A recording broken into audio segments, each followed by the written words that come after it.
په پاکستان کې د افغانان مهاجرینو ژوند په اړه یوه ډاکومنټري جاري کړې شوې ده. د ډاکومنټري کې ځینې افغان نارینه او زنانه پاکستان ته د راتلو د هیواد کې د خپل ژوند کیسې بیانوي. اسلام آباد کې د ویډیو د جاري کولو یوه دستوره د جرمني د هانس سیډل فاونډیشن او نېشنل ډایلاګ فورم لخوا جوړه شوې وه.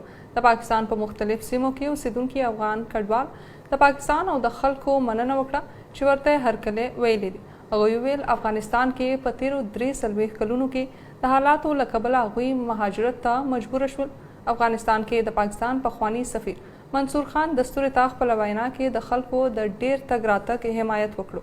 هغه ویل پاکستان د افغانستان په اړه یو لیبرل ویزا پالیسي جوړه کړې ده چې تر مخه یې ګڼ شمېر افغانانو ته د ویزو سهولت ورکړی شوی دی. هغه ویل دا د پاکستان پالیسي ده چې افغان مهاجرین په زور پاکستان څخه ونه باسي. که څوک په خپله خوښه تلل غواړي نو خپل هیواد ته په رضاکارانه توګه واپس تللی شي. پاکستان کې د UNHCR نایب مشري افغان مهاجرینو ته په پناه او سهولتونو د پاکستان ستاینه وکړه.